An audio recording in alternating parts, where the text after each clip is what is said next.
Welcome, everybody, to the JJ and Pug Show. It is... What date is it? January 14th, 2025. This is part 2 of the podcast. We've already done the other one that wasn't sports related. So all of you who do not want to listen to sports, listen anyway. You'll learn something. And we are coming to you from... the Highland Communities Podcast Studios. I didn't even say that in the last one. Oh, we could... How am I that rusty? It's okay. It happens. All right, this is a great song. This is by Paolo Nutini. And you may think this guy's got to be Italian or something like that. Nope. He's Scottish. Really? He's straight up out of Scotland. This song's from 2009. The song is called Coming Up Easy. It is awesome. It's great. I loved this song. He had a couple of songs that I got really into it about that time. One of them made it on my wedding playlist. Oh, it's fantastic. And I'll let you listen to that one. Old wedding. Oh, it's great. Anyway, this one is fantastic. Specifically the end of the song. So one of my greatest friends of all time, he also happens to be my brother-in-law. I don't remember what year his dad passed away, but it was right around 2007 to 2009, in that range. And his dad was one of my... He would have been an uncle to me. For the longest part of my life, I honestly thought that he was my uncle, his wife was my aunt, and that Ricky was my cousin. It wasn't until I was much older, like maybe 12 or 13, when I realized, oh no, they're just really good people and we're just really close with them. Anyway, the end of the song, one of the lines that he repeats over and over and over is, it was in love that I can't remember exactly. It was basically... it was in love I was created, and in love is how I hope I die. Right? He says it over and over and over. And I remember always constantly thinking when I thought of this, I'm like, this is Ben. It's my man Ben. He definitely died in love. Everybody loved the guy. Just a great man. Yeah. And it's crazy. He wasn't my dad, but it's still to this day, I can't talk about it without getting emotional about it. Anyway. Well, people have that effect on you as a kid, man. You don't have to have your own parent. There's a few other women in my life that I consider mother. They were mother figures, you know. Yeah. I have another guy who I consider a father figure as well, like somebody that just I know when they both pass because they're both around, I'm gonna feel this whole grief thing all over again. What's interesting is tomorrow's my dad's 1-year anniversary since he passed away. Yeah. And it's this whole, and it doesn't matter. It's still like my sister posted this thing today, and it's just like, oh, dude, it's gonna hit you. It's gonna. I just don't want to deal with it, dude. It's like, dude, that's crazy you say that because I remember you leaving. I remember you were right here, and you had to say, "Hey, I gotta go." Yeah, I gotta bounce. Dude, that's crazy. It's been a year. I had literally just gotten back from a cruise. I was home for like 2 hours, and then had to go drive up to Sholo and say goodbye. See, this is... And they said he just goes on and on, over and over and over. And I just think obviously that's the way everybody wants. Of course. And I just think that was specifically that moment when I started looking into it, I just immediately thinking, this is Ben. Anyway. Wildcard Weekend. That's not the way we planned on. No. I didn't mean to get all emotional about that. That's a good song. But Wildcard Weekend was this last weekend. Okay, so before we get into Wildcard Weekend, actually, what else do we have? A couple other things I wanted to talk about before we get diving into it, because that's going to take up the majority of this. One, we didn't talk about this, and you didn't want to talk about it, or you probably don't know this. You know who Corbin Burnes is? Diamondbacks signed the best free agent pitcher on the market, in a long shot, the best free agent market pitcher. Nobody saw it coming at all. Nobody expected it. Nobody thought the Diamondbacks would be even in the market for a starting pitcher because they had kind of 6 guys on the roster and you only run a 5-man rotation. And everybody's talking about how the Diamondbacks were going to be tight on the budget. Okay, they went and signed Corbin Burnes, who was a previous Cy Young winner in the National League, to the largest contract in Diamondbacks franchise history. 6 years, $210 million. Ooh. Sounds like a lot. It is a steep discount based on what he was being offered by other teams. Why did he come here? Now that is the best part about this. One, he wanted to come here. He wanted to play in Arizona. He just finished building a house here. This is where he lives in the off season. And he just had twins. And he's like, you know what? I don't want to go be away from my family. And not only that, but I could stay in Arizona, pitch for a good team that is going to be competing for the playoffs, and I can be right next to home. Why don't I do that? Guys, I'm so freaking happy that we have a team of people who want to be here. Yes. And not just that, but like the organization has come so far to the point where really, really good players are willing to take steep discounts to be with the team. Like that means that's huge. Who doesn't want that for their team out there? Who doesn't want to say, you know what? We may not be able to offer you the most money, but you want to come and play here because we do things the right way. We're a competitive team. Our front office knows what they're doing. Blah, blah, blah, blah, blah. Like, I'm so amped about it. And they got him for a good deal, too. They got him for a great deal. And kind of in a protective deal as well. Not just for us, but for him. How much is guaranteed? So the first 2 years are guaranteed. And then he has an opt-out after the first 2 years. And the first 2 years are the lowest parts of the contract. Like I think it's $25 million a year for the first 2 years. I can't remember exactly. But it's so dirt cheap in the MLB. Yeah. That's crazy. Yeah, considering the fact that 6 years, 210, you think that's got to be closer to 30 for the first couple. Yeah. I don't remember exactly the way it is. I just know there's an opt-out of the first 2 years where the team is kind of protected. We're like, hey, you know what? If you want to move on after this, that's good. But for him, it's also like, hey, you know what? Maybe I outperform these first 2 years, and if I opt out, I can get even a bigger deal. But if I don't, I can stay here, and I'm protected because I got another 4 years coming to me for the majority of the rest of the contract. And for the Diamondbacks, like, hey, you know what? After the first 2 years, things didn't work out. Maybe this doesn't work out. It's a very team-friendly contract, and the fact that he was willing to do that and passed up a lot more money to go to the Giants in San Francisco or a couple of the teams in the East, like Toronto Blue Jays or the Baltimore Orioles, which is where he came from. Like, dude, I'm so amped about it. It'll be fun. Baseball starts in a month. Oh, joy. Baseball pitchers and catchers report February 12th. Oh, I'm so excited. Me too. You can see the look on my face about how excited I'm not. You know what I'm also excited about? This is a strange thing. With you season ticket holders for the Diamondbacks, they get a gas card from Circle K for 20 cents off a gallon. It expired at the end of the year, so I don't have that anymore. And so by the time the season starts again... Welcome to slumming with the best of us. I know, dude. I want my 20 cents off a gallon. Which also kind of kills me. Like, dude, you can give me a 20 cents off per gallon. How much money are you making on my gas? They're making a ton, bro. I know. Come on. Anyway. Although gas is down, it's going to keep going down. So let's hope that's the case, because I did see that the man I cannot stand, I will give him his flowers on this one.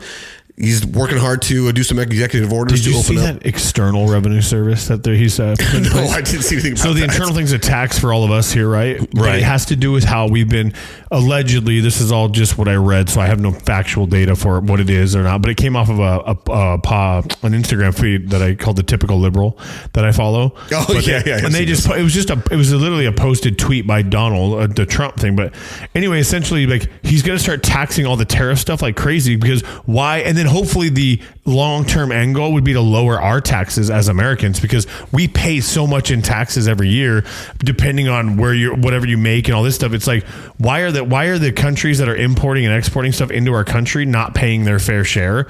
So he's calling it the External Revenue Service, and he's supposed to I'm like, okay, I'm gonna entertain this. The thing that concerns me is that we buy those things.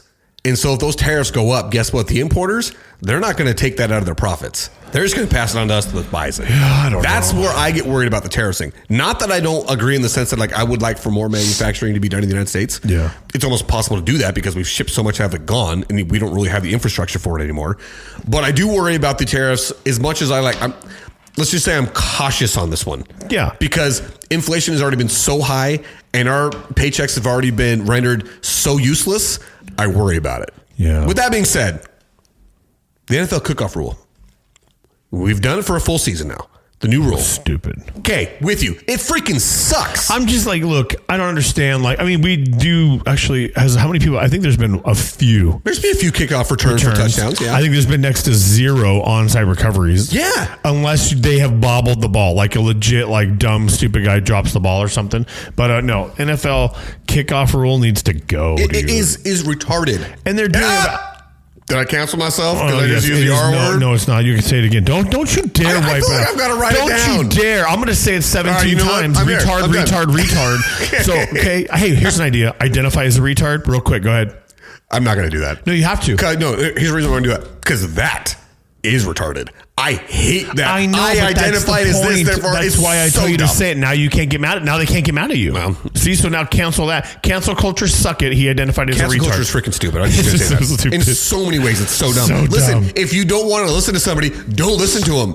Don't try and ruin their entire life. It's so dumb. If Pug here offended you by using the word retard, don't turn our show off. Just turn the volume down. There you go. The kickoff rule. It's so stupid. The thing that drives me nuts about it is one of the great things. If you look back in like some of the most exciting plays in the Super Bowl, for example, do you remember when the Saints did a surprise onside kick to start the second half? Yeah. That was pivotal into them winning that Super Bowl and beating the Colts. It was huge. Okay. And one of the other things that's great in college football, they can still do that because you can still sneak an onside kick in there. And why is it the pros change it and why did not the college and the high school? Like why? If you're going to do it, because if you think about it, there's only one real rule that changes in the NFL versus everywhere else.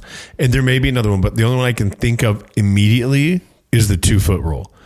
2 feet got to be in bounds. Versus one, and everything else is one. Everything else from the minute you start playing football as a young kid, it's the same rules. There's almost. It's hard to remember the rules that are different because they're almost all the same. Yeah, and that's what's in basketball. The rules are relatively the same, but the court's smaller. Yeah, you've got all these little there's all these little tiny. Which is why college basketball. Why are you playing 2 halves? Yeah, you're the only one that does it. Even college girls play 4 quarters. Like, get rid of this stupid. See, it's all this stuff. But NFL, football has done it right in the sense, like, look, when you learn to play football, offsides is offsides, holding is holding.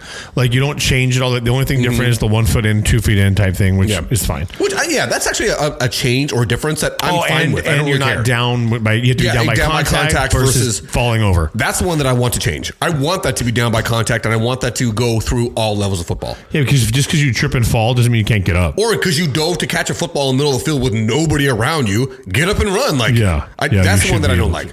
But the kickoff rule in the NFL needs to go. We've done it for a year. It's stupid. It removes so many of the nuances. Like you can't squib kick because it's got to land in the landing zone. You can't surprise an onside kick. You can't do a pooch kick. Like there's so many things that made the kickoff kind of an exciting thing because you could still possibly get the ball back. Now it's absolutely impossible because if you want to do an onside kick, you have to declare it.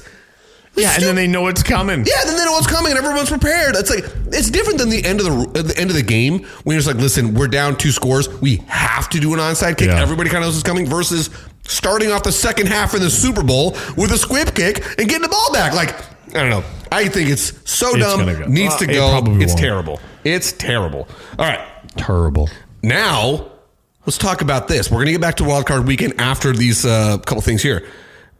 How are you feeling about your Dallas head coaching situation? Good riddance, buddy. Okay. I'm so tired of Mike McCarthy. He's a good He's coach. An okay coach. He's okay. He's not he's bad. He's not terrible. He's fine. He doesn't do what you had.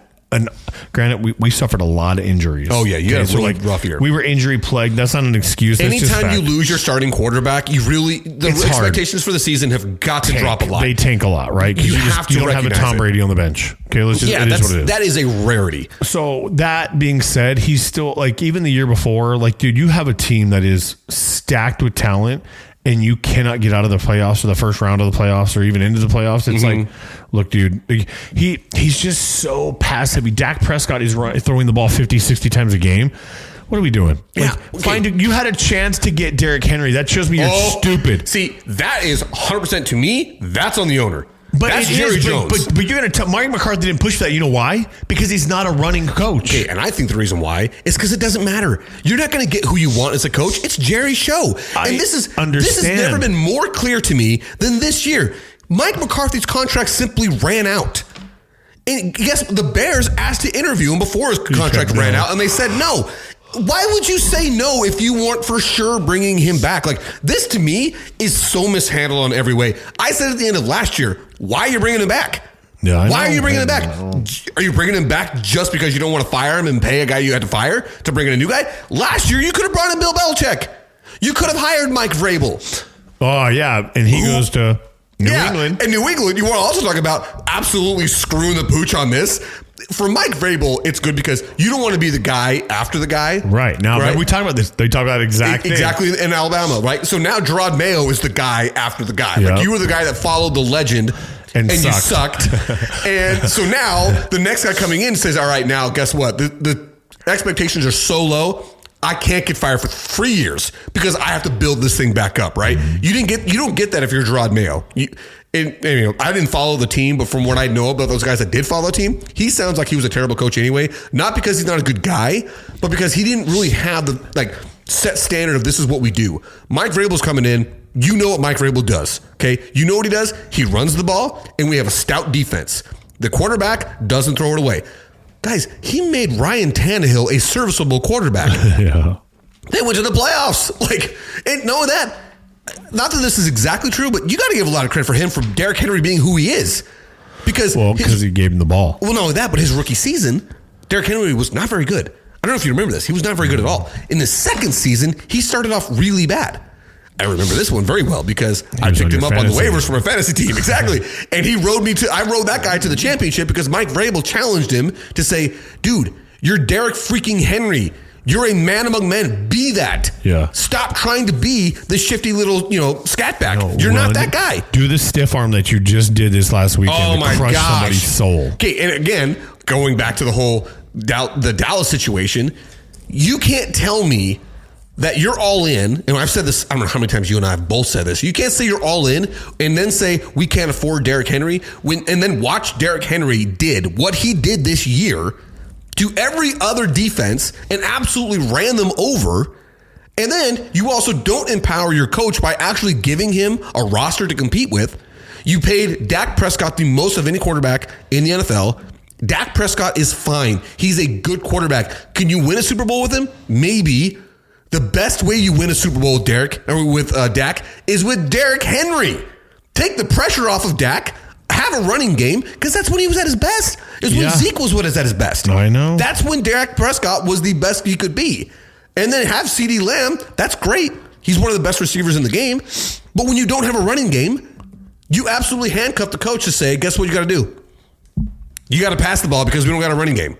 Yeah, and Derrick Henry has been just perfect. He would have been perfect. Look at him. Look at what he's doing. Look at what he is doing in Baltimore. Which, we're going to get to it, and I can't wait to talk about the MVP thing. But we'll get to that. Let's talk about it now. Oh, so let me ask you this. Okay. So, are you leaning with Lamar Jackson for 3-time MVP? Okay, I think I said this to you a couple weeks ago when a lot of this conversation was starting. Is this the best season Lamar Jackson's ever had? The answer to that, to me, is unequivocally yes. Possibly one of the best seasons a quarterback has ever had when you look at the totality of it. I think he's had 3 interceptions all year, 41 touchdowns, and I'm going off of memory here, 200 yards passing, 41, something like that. You can fact check me. I think he had almost 900 yards rushing, which is an insane number for a quarterback, just an insane number. All of that being said, I don't think he does any of that without Derrick Henry in the backfield to take so much pressure off of him. Here's my thought. Did you check my stats on that? I'm looking at it. I'm pulling up. Well, I'm just pulling up the thing I was looking at or what I'd read, but because I don't know. I know he did really well, but for me, you think about most valuable player on a team, right? Yeah, the guy, it's Joe Burrow. Oh no, you're not wrong about that. Joe Burrow's not going to win it. But listen, he should be he beats all these numbers. He has the most passing yards as a quarterback. I think he has the most touchdowns as a quarterback. Yeah. And he's got the receiver who's catching the ball for him. One guy. Jamar Chase he's leading the receivers. It's like, dude, listen. Yeah, he was a Triple Crown winner. Yeah. Most yards, touchdowns, and catches. Yes. Dude, it's like, look, I'm just saying, we have to kind of venture. Josh Allen's been deserving for years, never gets it. Mm-hmm. He's not going to get it because he's a Bill. And because it's one of those things. He plays against the Ravens. It's the same thing as wins and MVPs go. You're going against Lamar Jackson and you're going against Patrick Mahomes. Sorry, Josh Allen, but you are kind of the bridesmaid in a lot of these things. So here you go. Here's the stats here. Joe Burrow, 17 games played. That's all 17 games. I have that. Would you have Lamar Jackson? I'll get Lamar Jackson if you got Joe Burrow. I have Joe Burrow sitting right here. Okay, so I got Lamar Jackson. Lamar Jackson, 4,172 yards passing. Joe Burrow, 4,918. 4,918. So 800 yards more. 800 yards more. Same amount of games, by the way. Both played in 17 games. Let's see. Lamar Jackson had 41 touchdowns. 43 for Joe Burrow. 43. Lamar Jackson had 4 interceptions. Oh, that's just Joe Burrow had 9. 9. Okay, I was looking at it said 1.4, and I'm like, wait, that's interception percentage. Yeah, But here's the thing where it really takes off in a different area. Lamar Jackson was sacked 23 times. We were sacked 48 times. 48 times. 48 times. Okay, so I would argue this though. That makes Joe Burrow better. That's my point. Yeah. You're not going to find an argument with me. I think that is what really highlights what Joe Burrow was doing with what he had to work with. Yeah. You have an offensive line that gave up almost 50 sacks on you in 17 games. And if you watch... That's 4.8 a game for what it's worth, people. Yes, and if you watch the Bengals, you know it's not because Joe Burrow is unaware of what the defense is doing. No. You know that's not the case. It's because they're lookout blocking every other play, bro. Right. I mean, when you look at it, like the QBR... What's his average yards per game? Average yards per game was 289.3 for Joe Burrow. Oh, yeah. I have that. Yeah. And Lamar Jackson was 245.4. See what I'm saying? Like, what's his completion percentage? Lamar Jackson, 66.7. 70.6. So 4 The only thing that he has beat Joe Burrow at is interceptions. Yeah. And you can also say one of the reasons why why Joe Burrow had more interceptions is because he's throwing the ball more. Because he has no running back. He has no running game. They got rid of Joe Mixon. They don't have the running game anymore. That's what I'm saying. So, like, how do you, like, I don't know what they base the MVP stuff off of other than popular. It's not like the popular vote like the NBA and all that stuff. But, like, when you put the stats together, like, if it's a numbers game, I don't care how great the Ravens did and they made the playoffs and that Joe Burrow and them didn't because the Denver Broncos beat the Chiefs, right? Mm-hmm. This guy played he's better this year, not better than him, just better. Had a better year. Statistically, he was better. So here's the argument against that I will make. Okay. And this to me is legitimate. One of the reasons why he had more passing yards and more passing touchdowns is because he was throwing the ball more because his team sucked so bad. They were always playing from behind. He had to throw the ball. That's one of the things you just got to do. So those numbers kind of get juiced by the fact that you're always playing from behind. So you got to throw the ball. So to me, that's an argument against. Not to say that he's not good, because I'm with you. Like, I think Joe Burrow. I think you and I tried to play this game once. Like, how would you rank quarterbacks? He's definitely top 5. Joe Burrow might be top 3. He's definitely top 5. Here's the 4 that we would unequivocally agreed on, and that's Patrick Mahomes, Josh Allen, Lamar Jackson, Joe Burrow. Yeah. Like I'd agree. Yeah. The 5th, who's the 5th? Off the top of my head, I can't think of the 5th would be, but you can Baker put Mayfield right now. I love Baker. I love Although Baker. They took an L, bro. Yeah. And, okay, can we talk about how pissed off the Bears have to be right now? Okay, and then suck it, Chicago. That's right. And the Cardinals, because they let go of Kliff Kingsbury, and he is taking a rookie quarterback. Yeah, and guess who's this? To me, this season was the one where you could definitively say who was truly at fault. Because the question for so long is it Kliff's fault or is it Kyler's fault? Guess whose fault it's not? Kliff. Yeah. It's not Kliff. No. And I will say this. One of the differences is Kliff's not the head coach. He's just calling plays. I get that. That makes a but difference. Still, he took a rookie quarterback by playing calling and made him probably the best. 12 wins. Bo Nix has done a great job in Denver. Great job. In the sense of, like, he didn't have nobody around him. But also, let's just say this. Nobody questions Sean Payton's ability as a coach. Okay, fair. No one does. Fair. No one does. Everybody questioned Kliff. Everybody questioned Kliff. Yeah, dude. I seriously can't tell you. I hate the Redskins. I hate the Eagles, and I hate the Giants more than anybody. And my buddy Dave, he literally, after the game was over, my phone rings. And I'm like, I know what this is about. The Cowboys aren't even in the playoffs. So I answered the phone. I said, hey, just get it over with. Tell me, just gloat, get it over with. He just starts laughing. I'm like, I know why you're calling, bro. Like, I don't even care. Just get it over with, man, because you deserve it. I mean, when I turned it on, I was like, I don't think they're going to win. Like, whatever. I thought the Bucs had it. Yeah, and then all of a sudden, that freaking, double dink, dude. A freaking field goal. He looks stressed out as heck. Did you see him, like, fixing his How hair? many times he started kicking his helmet on and off? And if you recall, that guy was our kicker in Arizona. Yes, and he was Gonzalez, not that great. Yeah. He was okay. He hasn't played a kicked in the NFL since 2021. Since he was with the Cardinals. And guess what he did? He came in and he hit a 45, I think a 52. Bro, he was so stressed. Like, he's constantly taking his helmet off, change his hair. Blame the guy, dude? No. Because even though I kind of like, I was never a kick. I mean, I did kick, but not like a full-time kicker where I had game-winning situations. But I'm like, is it Like, why do they get in their own head so bad? Like, that's why I think Brandon Aubrey's done such a great job. He's like, dude, I'm just kicking the ball like any other day. Like, he's figured out how to think that way from 65 yards. But that is what separates the greats from the not greats. Yeah, the Adam Vinatieri's and all these guys like that. I mean, separate that from all sports. Yeah, true. Like all sports, because here's the examples I'll give. Like when we're talking about Jaden Daniels, right? Jaden Daniels plays his absolute best in crunch time. That's what separates him from Caleb Williams. That's what separates him from Kyler Murray. Kyler Murray is amazing when it doesn't matter. Case in point. He's such a loser. Season's already over. We're playing the 49ers. What does Kyler Murray do? Goes and have a perfect game. Throws 4 touchdowns because it doesn't matter. It doesn't matter anymore. Yeah, it doesn't matter. But when we needed him the most, absolutely craps the bed at the end of the season. He sucked when it mattered the most.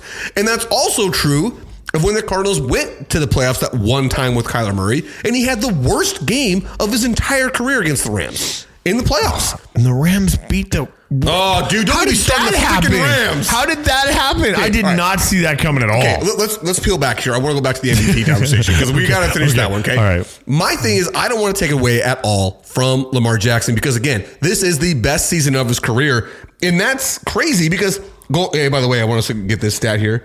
You know how many yards Lamar Jackson ran for? You know what's funny is I was looking at Joe Burrow. A lot. 915. Yeah, and Joe Burrow has, I think, 201. Yeah, that's a big difference. And how many TDs did he have rushing? Lamar Jackson had only 4 touchdowns rushing. So see, even then, if you do the math, right, Joe Burrow is responsible for more touchdowns than Lamar Jackson. Yeah, that's true. But I'm also going to say he was kind of forced to be that guy. If you were to ask Joe Burrow, hey, do you want to have 4,983 yards passing and 43 touchdowns? Or would you rather have 1,000 less passing yards, 10 less rushing touchdowns, but give you Derrick Henry? What would you rather? Derrick Henry. You want Derrick Henry every freaking time because that's what Lamar Jackson had. And guess how many yards Derrick Henry ran for? I don't even know. 1,921. He was 79 yards from 2,000. No, he didn't even play the last game of the season. How dumb. He could have done that. Yeah, Barkley. Yeah, Barkley. And I think the reason why they didn't do that, because could you imagine the crap Nick Sirianni, head coach of the Eagles, would have taken if he got hurt in that final game? Because that would have absolutely ruined that team. That team's fragile now. I mean, they are one of the most fragile teams, which is crazy because they also won like 14 games. That is a fragile team from everything you see on the outside. If Saquon Barkley had gotten hurt and not been able to play in the playoffs, oh, yeah, that would have crushed the team. They would have fallen apart. Well, I don't think. I hate the Eagles. I don't know, dude. Maybe they'll be good. Who knows? Yeah, honestly, I'm not going to give much judgment on them. But the fact that Derrick Henry went out there and ran for 1,900 yards, and 16 touchdowns.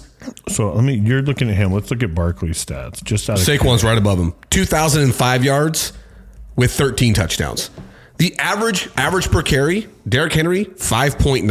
Saquon, 5.8. They're right there. Right there. They're right there with each other. So Derrick Henry is 113 yards a game. Saquon Barkley, 125.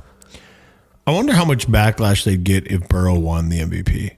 I don't even think it's going to happen. I know, but I'm talking like there would be a lot of conversation. There would be a lot of people out there screaming for Lamar Jackson and a lot of people screaming for Josh Allen. This is the thing where I thought we were going to go with this. I didn't think Joe Burrow was going to pop into the conversation. I think it's Josh Allen. I would like to see Josh Allen win. I think he's deserving. He's been there. He's been neck and neck for the past 2 yeyears. And now this year, arguably he has the worst Bills team he's had the past 2 years. I was going to say, name another player on the Bills. Yeah, no, that's what I'm saying. Because the thing is, when you think of the Ravens, you meet Derrick Henry. Yeah. And you have a running back that makes it so much easier for you as a quarterback. Gosh. And not just a running back. This is one of the all-time freaks at running back. I mean, yeah, because they're stacking the box with 7 people because they got to worry about it. Where that leaves you only 4 guys for coverage in your zone and whatever you're doing, right? So you're like, dude, it makes it easier for you to pick stuff apart as a good quarterback. Josh Allen ain't got nobody. No. And he is a man among men out there sometimes as a quarterback running violently like he does. See, this is the thing. And I feel like all I've been doing is kind of like negging on Lamar Jackson, which I'm trying not to because, again, he's had an unreal season. I'm not taking nagging at all. It's just I think somebody's more deserving this year. I also think that for Derrick Henry to have Lamar Jackson. That's helped him have the second best year of his career. Yeah. By the way, did you know that in 2020, Derrick Henry ran for 2,027 yards. Did you know that? No. I didn't know he had a 2,000 yard season. Yeah, because he was close to breaking the record. He was one of the guys that's up there with him, right? Because it's only, what's the record? 21-26, I think, or something like that. It's just over 2,100. Yeah, it's something. Eric Dickerson. Very small. Yeah, like it was well within Saquon's reach. Like he very easily could have got this thing well within his reach. But see, that's what I don't like that. Like I would have played him, right? I know he gets hurt, but like look what they did for Mike Evans, right? Mike Evans they made him get the ball so he could get his 1,000 yards. That's where it's messed up, right? Is look at Jerry Jones, that idiot. Cooper Rush had so many snap percentage. Oh, I'm pissed off about that, dude. And he could have freaking got $500K or something stupid. And that's life-changing money for a backup. They pull him out, and he doesn't get he had to be at 55%, I think, of the snaps. And he was this close. He was right there. And here's the thing that kills me about it, that really, really bothers me about it. You did this on the last game of the season to see Trey Lance play. You had all season to see Trey Lance be as bad as he was. And you decided, no, we're going to do it now when we're going to owe this guy $500,000 extra for coming in. And really, Cooper Rush played very well. He deserved $500K. He deserved it. He absolutely deserved to have that extra cash. He played just as well, if not better, than Dak Prescott did. The crazy part is, like, Jerry Jones could have said, because you don't even know if you're going to make, I think he had to get close to 80 snaps, right? You don't even know if you're going to get that depending on how the game goes, right? Yeah. If it's so, like, I get it, like, but I would roll the dice on not getting it versus looking like a complete jerk. Yeah, because guess what? Everybody's talking about it in Dallas. Yeah. And everybody looks at you, Jerry Jones, again, going back to the situation of like, are you a place that people want to play? Are you an organization that people say this guy's going to take care of me? No. I think there's a lot of things up until this season I thought would have said yes. But when the whole conversation started about the fan tours during season, during workouts, during practice, that came up. That was a big story that happened this year, remember? I think people play for Dallas and want to play for Dallas because of the brand. Cowboys. Because the brand. You're right. Not Jerry Jones, not because they take care of you, not because they have the best facility, none of that. It's literally the brand, because you put that star on your helmet, you're somebody. Yeah. As much as I want to tell you you're wrong, you're not. That's all it is. It's huge. The only thing Jerry Jones has done right since the 90s is he made himself a brand. Yeah. Like, I mean, it's incredible. Dallas Cowboys crap is in every country on some street vendors thing, right? They're everywhere. It does not matter. I don't know. This would be an interesting question because someone's going to have to answer it with way more research than I have. Did he accelerate that, or did he just continue the pace of it? Because I mean, like the 70s, the Cowboys really hit they really hit it going. They were America's team when Jerry took over, right? Yeah, that's what I mean. So, like, did he just continue? But now we're global. That's where I think maybe the game's global too. True. So I mean, maybe he just kind of kept pushing it in the right direction. That's what I mean. Yeah. Did he just continue Probably. I don't know if I'd give him full credit for starting it by any means, but he definitely helped carry it to where it's at. He has 2 Super Bowl wins, or is it 3 that he's got? He's got 3. He's got 3. Mm-hmm. And did they have 3 before that? Yeah, because they have it's the ones before I wasn't alive for. We weren't, neither one of us. But it's 92, 93, 96, I think, of the Cowboys. I think that's right. And they went for 92, 93, 94, but didn't make it. They lost to 94. Yeah. Who did they lose to? I can't remember. It wasn't the Chargers. No idea. Anyway. It was something like that. Okay. I think, again, I'm going back to the whole conversation of Josh Allen. And it's not because he had a better statistical season than Lamar Jackson or than Derrick Henry or even Joe Burrow. But what he did do was everybody thought this Bills team was going to take a huge step back because of all of the guys they had to cut. I remember I was talking in the very beginning of the season when they traded away Stephon Diggs. It was like, hey, this is a cap reset year for the Bills. They're just going to take it on the chin. They're going to hope that they can get there. The Jets are probably going to win the division because they've got all the talent. And what happened? The Bills went in there and freaking dominated. Beat the Chiefs, the only team to beat the Chiefs legitimately. We're not counting the Broncos win. That doesn't count to me. I know officially it's on the stats. I know what you mean. I totally get what you mean. Yeah, I mean, they sat all of their starters, okay? And so the only team to legitimately beat the Chiefs, and they did it convincingly so. And how did they do it? With Josh Allen being Superman. I really just think I'm going to say he's not going to win it. Lamar Jackson's going to win it. He's going to. And Josh Allen He deserves it, in my opinion. I'm not going to disagree with you. I think nobody did more with less. I think Joe Burrow should be the guy, but they won't. So it definitely should be Josh Allen. Yeah. Okay. So we got that conversation done with MVP. I didn't think. Oh, we definitely get to that. Okay. Yeah, we had to get to that. Okay. Now let's talk about this one. Okay. We've already talked about Dallas head coach Mike Vrabel, New England. Did you see with there was like a story or like a little just snapshot of Mike Tomlin going to the Cowboys and Mike McCarthy going to the Steelers? I heard that. They both need new fresh starts and I'm like, I wouldn't be opposed to it because I think Mike Tomlin's done a great job in Pittsburgh. If any Pittsburgh fan out there really wants to complain about Mike Tomlin, let me trade you fandoms. They won't. You come here. You be an Arizona Cardinals fan and know what it's like to be relevant once every 5 to 7 years versus being relevant all the time. The Steelers are always relevant. And Mike Tomlin's got you a Super Bowl victory. And how did he do that? With a franchise quarterback. Since he retired, he's been working with what? Retreads. Nothing. Mitch Trubisky? Think that was good to get you over the table? We're going to ride.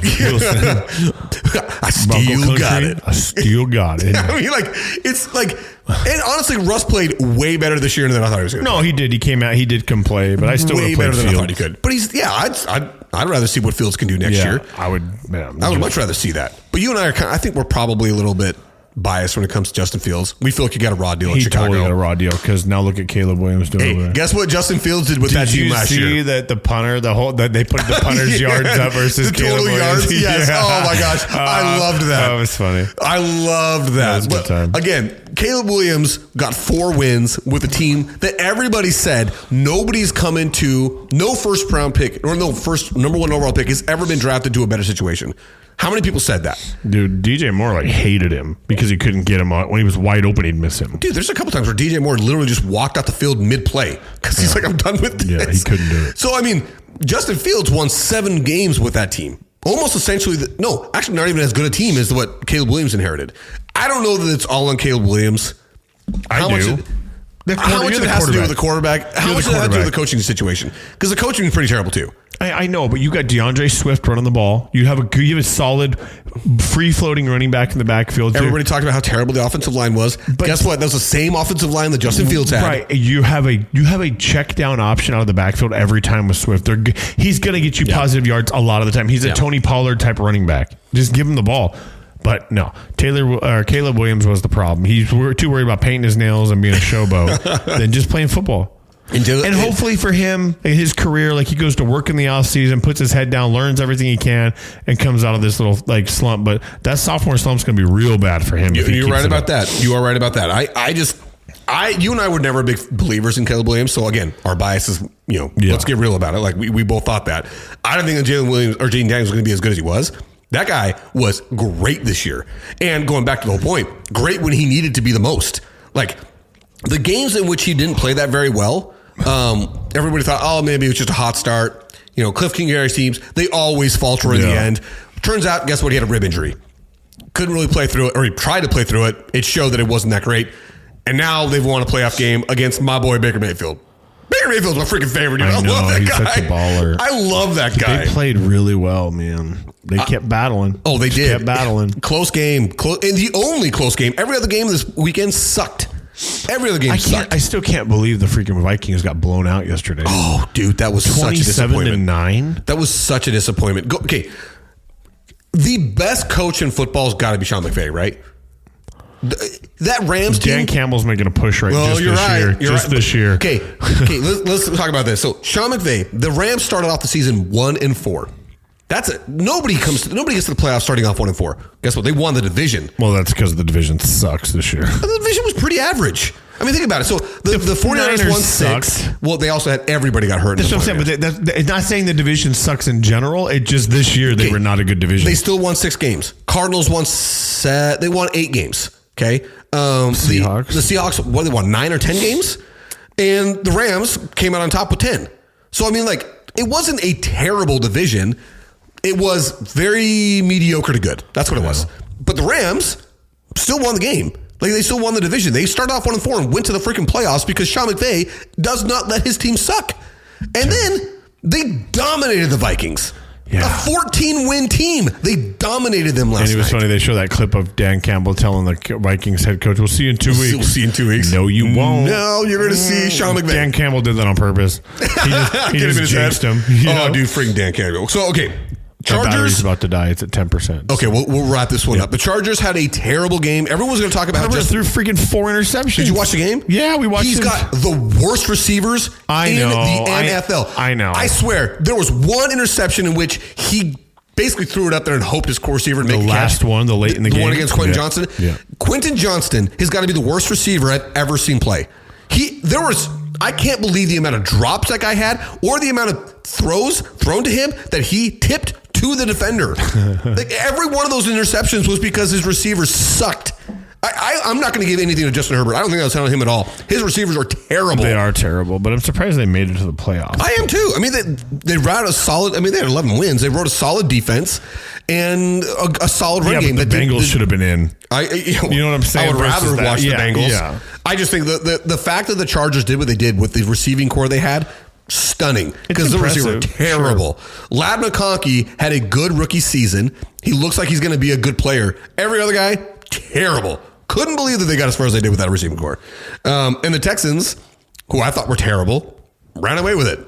They won that game. Played with Joe Mixon had a great game. He did. He actually, I will say that he had a very good game. I was very impressed with Joe Mixon. The Steelers got ran over by the Ravens. That was a sad game. Yeah, I didn't expect that to be I expected that outcome, not more than I did it being close or even. I kind of thought it would be just because the Ravens Steelers always are close because it's the NFC North and it's a battle rivals. All the time. Yeah, exactly. I expected it to be. I didn't expect the Steelers to win. I just thought it'd be a close game, even though the Steelers did beat them earlier this year. Every team I rooted for lost. Every team I rooted for lost. It was very disappointing for me. Well, don't root for the Lions. Actually, I take it back. I rooted for the Bills. They won. I need you to not root for the Lions then, because I'm really I'm not. I want Dan Campbell to win. I don't want the Lions to win. I'm with you on that one. Actually, I take it back. I want the Lions to win because they sucked our entire existence. For the city would be great. Right, but I'm not going to pull a Dan Campbell fan and buy a freaking jersey because Jared Goff bandwagon jumping little. I'm serious though. I might buy a Dan Campbell jersey. Dude, now that I would. I would definitely buy. It was 87, 83, 89. Yeah, dude. Come on. I wouldn't be opposed to that. That's for sure. Broncos. That's what Colt Karras should have done. That's what I'm saying. She totally should have done. She's a retard. The reason I said it. That's right. You know her. You know that it's not a slam. It's factual information. Okay, Bills gonna laugh. Absolutely stomped the Broncos. The first drive, the Broncos looked like, hey, this might be a game because they got that big, deep touchdown. Right. Absolutely went to sleep after that. I didn't watch the Packers-Eagles game. The score would say that they got handled, but I heard a lot of people say that the Eagles kind of stumbled their way to a win in that one. Did you watch that game at all? I didn't. Okay, we won't talk about that one then. Oh my gosh, the freaking Commanders-Bucks. I wanted Baker to win that game so bad. I don't really care about the Buccaneers. I freaking love Baker Mayfield. And you want, Mike Evans. They had a great year. Like, it would have been cool. But, you know, again, I'm okay. I hate the Redskins, but for some reason you're okay with them winning, huh? Yeah, I am, because I like to see a rookie quarterback come into a league where he was not picked number one.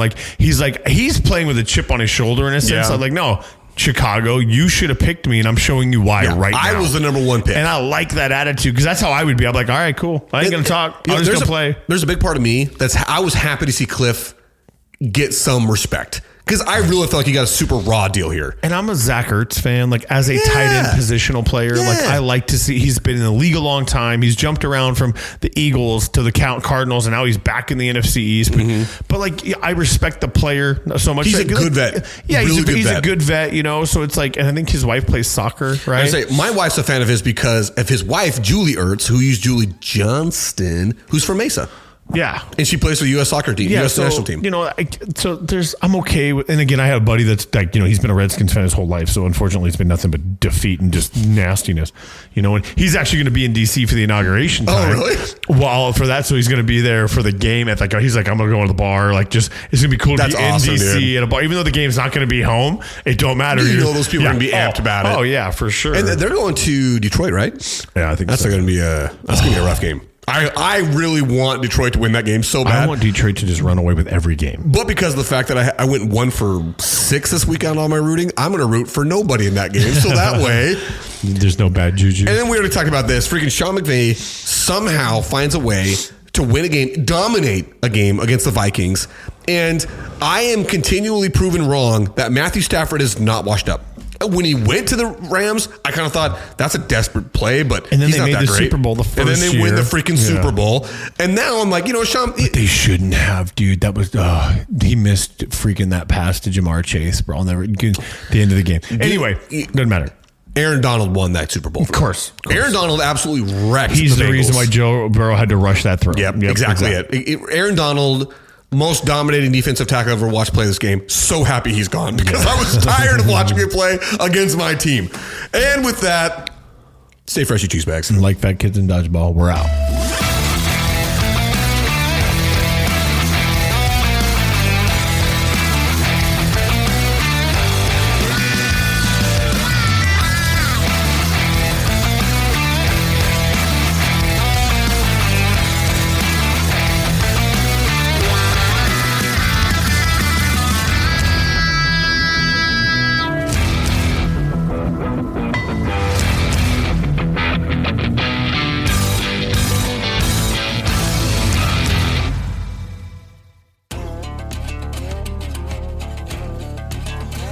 The JJ and Pug Show theme song is written, composed, and performed by Lane Hartman. Thank you to Highland Communities for the support of our show. You can find the JJ and Pug Show on Facebook, Instagram, and TikTok, and anywhere you listen to your podcast. Just Google us if you're confused. Remember to share the show with your friends and family. Subscribe wherever you listen.